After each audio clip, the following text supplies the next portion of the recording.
Hi everyone, this is going to be the video where I go over the homework problems, or the math problems from the homework 4. Hopefully this will help you get ready for your quiz 4 and help you really understand some of these concepts that are going on in the homework. I'm going to start with problem 1. It says, in the spectrum of a distant galaxy, the absorption line of hydrogen that in the lab is at a wavelength of 656.3 nanometers is measured at 690.3 nanometers. So this means that this galaxy, the gas in it, the wavelength of light that was absorbed by the hydrogen in this was 656.3 nanometers. And that light wavelength, by the time it has reached us, has been stretched out to 690.3 nanometers by the expansion of space. So anytime you see the words in the lab or at rest, that's going to mean that that is the original frequency. That's what it was emitted at, or the original wavelength. That's what this light was emitted at. And then when you see measured from Earth or something, that's what we receive it at. So part A says, what is the redshift Z of this galaxy? So the equation for redshift Z is lambda measured minus lambda original, that's what it was emitted at, over lambda original. And we know from this problem, the lambda original, so remember this lambda, this symbol is the symbol for wavelength. So this is the original wavelength, what it was emitted at. This is what we measure it at. So it was emitted at 656.3 nanometers, and we measured it here on Earth at 690.3 nanometers. So I'm going to plug this into the equation. Get Z is equal to 690.3 nanometers minus 656.3 nanometers over 656.3 nanometers. And when you work that out, we get 0.05. So this Z, remember it has no units because our units cancel out. We get nanometers on top, nanometers on bottom, right? So this is, you can cancel out these on top, and there's no units for Z. So Z is equal to 0.05. Part B says, what is the recession velocity, V, of the galaxy? So the equation for recession velocity, V, is equal to C, which is the speed of light, times Z. So you can use any value you want for the speed of light as long as your units are correct. I think the one that we've seen most in this class is 3 times 10 to the 10 centimeters per second. And we're going to multiply that by Z, which is 0.05.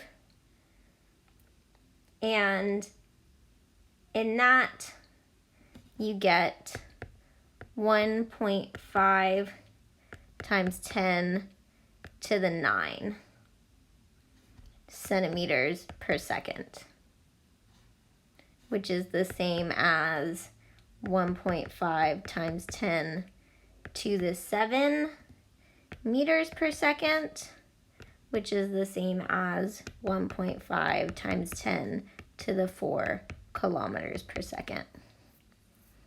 So any of these are correct as long as you have the correct units. Okay, part C says, by what factor has the size of the universe changed since the light left the galaxy? So this is the scale factor, and it's equal to 1 plus Z. So we're going to make that equal to 1 plus 0.05. Right, that's what we've been using. And that's 1.05. So this means that the universe is 1.05 times as big now as it was when the light left that galaxy. Okay? Okay, so moving on to problem 2. This one says, for many years, the value of the Hubble constant was the subject of many studies and some controversy.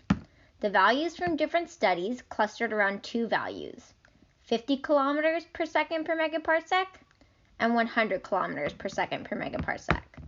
For each of these values, calculate the expansion age of the universe, assuming no acceleration or deceleration. So assuming that has always been the value of the Hubble constant. So for this one, we have two values of h naught. We have h naught equals 50 kilometers per second per megaparsec. And then we have h naught is equal to 100 kilometers per second per megaparsec. So this is asking for expansion age. So the equation that we're going to use is expansion age is equal to 1 over the Hubble constant. So we'll do, like A and B. So we'll say A, we're going to do, the Hubble constant is 50 kilometers per second per megaparsec. So I'm going to kind of set this up in a dimensional analysis way. Put 50 kilometers. So kilometers are normally on top, and seconds and megaparsecs are normally on bottom. But since I'm doing 1 over the Hubble constant, I'm going to flip the units as well. So we're doing seconds and megaparsecs on top here. So I'm looking for a time. So I want my final answer to be in seconds. So I have to get rid of this megaparsecs and this kilometers in my units. And the way I do that is by using the conversion factor. So I have that 3 times 10 to the 19 kilometers is 1 megaparsec. So I'm going to plug that into my dimensional analysis grid. I have kilometers on bottom, so I'm going to put them on top. And megaparsecs on top, so that's going to go on bottom. So now, if I cancel out my units, the ones that are on both top and bottom, I'm left with seconds. So when you do this out, you get 6 times 10 to the 17 seconds. So if I wanted to do this without using a calculator or anything, I would say I would maybe convert this 50 to 5 times 10 to, or let's do 0.5 times 10 to the 2. And then I could say 3 divided by 0.5 is the same as 3 times 2, right? So it's 3 divided by, we'll call 0.5 1/2, is the same as 2 times 3. So I get 6 for my coefficients. And then 19 minus 2 gives me 17. Okay? But that could also, you could work that out with the calculator. So for B, we have another value. We're using the same formula. We're going to do it the same way, but I'm going to put 100 down here, kilometers, second megaparsecs. I'm going to use the same conversion factor, 3 times 10 to the 19 kilometers in 1 megaparsec. Again, I can cancel out my units that are on top and bottom. And so this, I could do this 1 times 10 to the 2. So I get 3 divided by 1 is 3 times 10 to the 19 minus 2 is 17 seconds. So those are my two answers. Okay, so that is problem 2. Moving on to problem 11. This one says, what was the temperature of the universe in kelvins and the average energy of a particle in eV at 10 to the negative 4 seconds after the Big Bang? So we have time is equal to 10 to the negative 4 seconds. So we have an equation that tells us that temperature, and this has to be in Kelvin, is equal to 10 to the 10 over the square root of time, and this time has to be in seconds. Right, so if we have time in some other units, we need to convert it to seconds before we plug it in order for this 10 to the 10 to be correct. So I'm going to plug in temperature is equal to 10 to the 10 over the square root. I'm going to plug in for time 10 to the negative 4. When you take the square root of an exponent, you're going to divide that exponent by 2. So this is going to be, 10 to the 10 over 10 to the negative 4 over 2, which is 10 to the 10 over 10 to the negative 2. So that is going to be 10 to the 10 minus negative 2. It's going to be 10 to the 10 plus 2, so 10 to the 12. And this needs to be Kelvin, right? Because I plugged in seconds, so I'm going to get my temperature out in Kelvin. So that is the temperature. So then the other equation that we can use is energy. This is in EV, is equal to 8.6 times 10 to the 5th divided by the square root of the time. And again, this time has to be in seconds. So I'm going to plug in for the time. Again, I'm going to plug in the square root of 10 to the negative 4.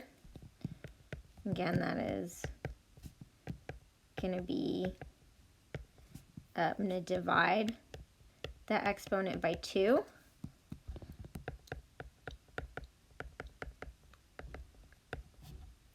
So we get 10 to the negative 2.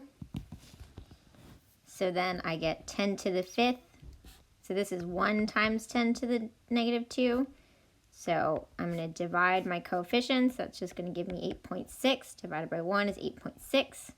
Times 10 to the 5 minus negative 2 is 5 plus 2. So 7. And my units for this are going to be EV, because I plugged in seconds. So I'm going to get EV out, electron volts. So at 10 to the negative 4 seconds after the Big Bang, the universe was 10 to the 12 Kelvin, and we could make particles that the matter and antimatter together added up to this much. This is the average energy of a particle. So do problem 12. This says, when was the last instant after the Big Bang when it was possible to form top quark, anti-top quark pairs and interactions in the expanding universe? So we're going to start off again with this equation. It says the average energy of a particle is equal to 8.6 times 10 to the 5th over the square root of time. Right, and this has to be in EV. And this has to be in seconds. So I'm looking for time in this problem. So I want to rearrange this whole equation so time is on its own. So let's rewrite that.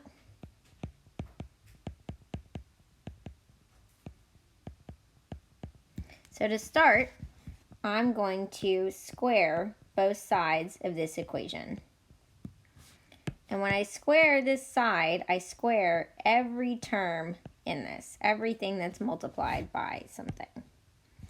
So I'm going to get e squared is equal to 8.6 squared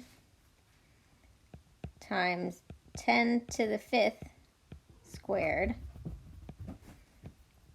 over root t squared. So that's going to be 8.6 squared. When you square an exponent, you multiply it by 2. So when you take the square root of an exponent, you divide by 2. When you square it, you multiply it by 2. So we're going to get times 10 to the 10. And then for here, this square root and the square cancel out. So I just have t. So now I'm going to multiply both sides by t, right? So this is equal to e squared still. I'm going to multiply both sides by t. And that's going to give me e squared t. These are going to cancel out. It's equal to 8.6 squared times 10 to the 10. I'm going to divide both sides by e squared.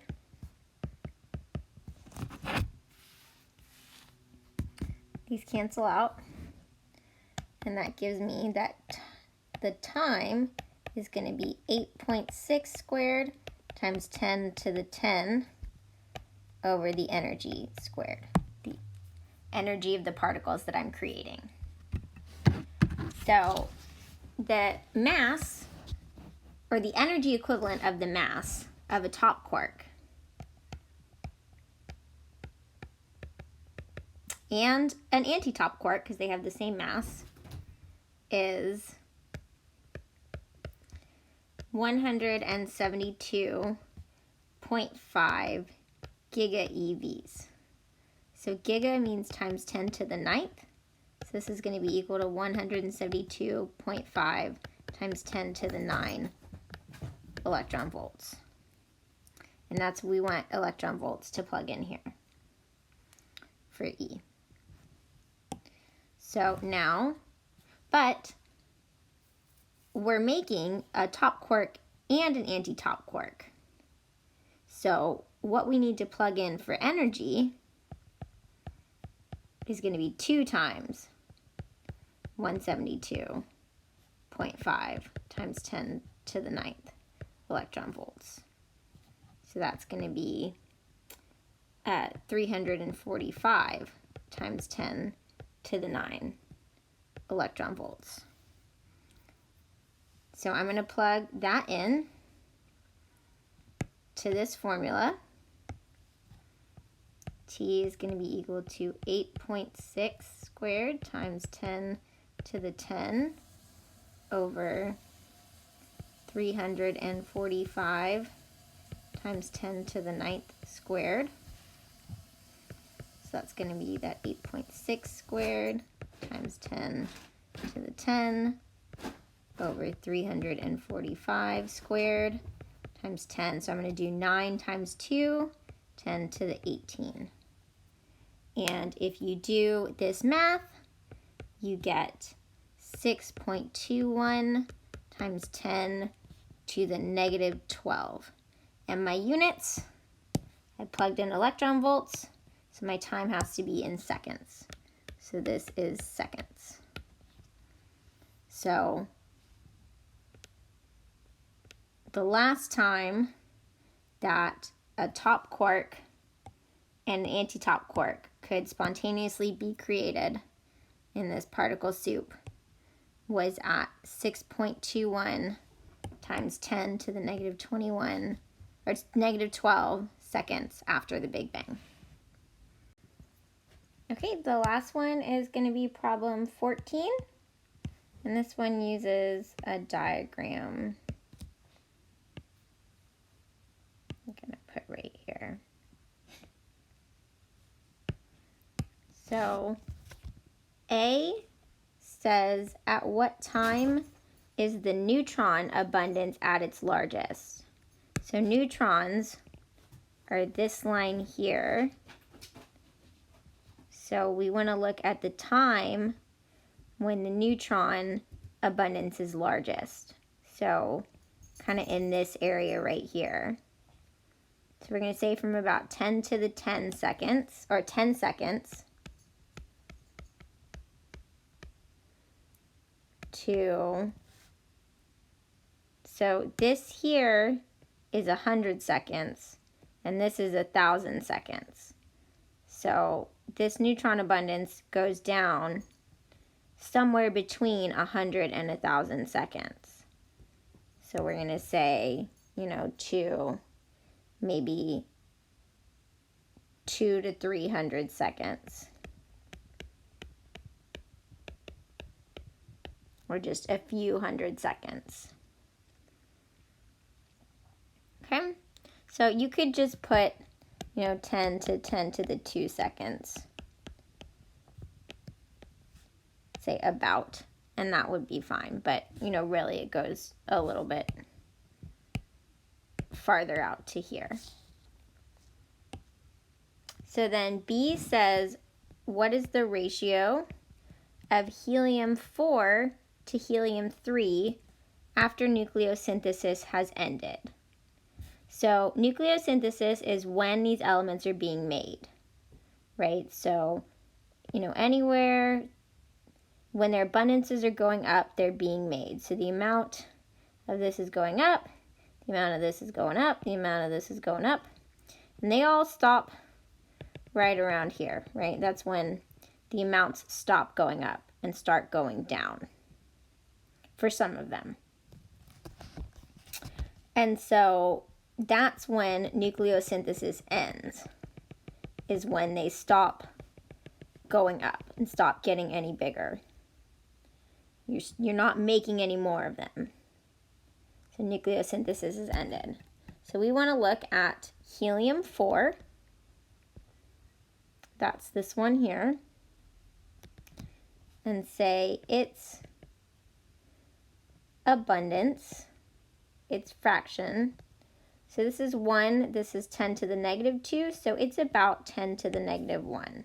So we'll call this abundance of helium-4 is about equal to 10 to the negative 1.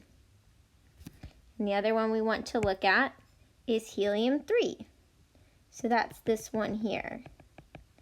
So we're going to say that's between 10 to the negative 4 and 10 to the negative 6. So we'll call that 10 to the negative 5. So the abundance of helium-3 is about 10 to the negative 5. So if I say, what is this ratio, helium-4 abundance to helium-3 abundance, that's going to give me 10 to the negative 1 over 10 to the negative 5. That's going to give me 10 to the negative 1 minus negative 5. So it's going to be 10 to the 4. All right, so if I multiply both of these sides by the abundance of helium-3, you know, that gives me that the helium-4 abundance is 10 to the 4 times the helium-3 abundance. So you have 10 to the 4 times as much helium-4 as you do helium-3.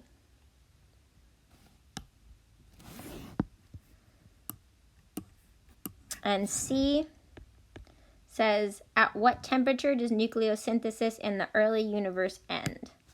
So again, we said that nucleosynthesis ends right around here. So it's going to be this temperature right here about. So this is 3 times 10 to the 8th. This is 1 times 10 to the 9th. So let's call this 10 times 10 to the 8th. And then we can just count over. And this is 3, 4 5, 6, 7 or so. This is, around 7 times 10 to the 8th kelvins. 7 or 8.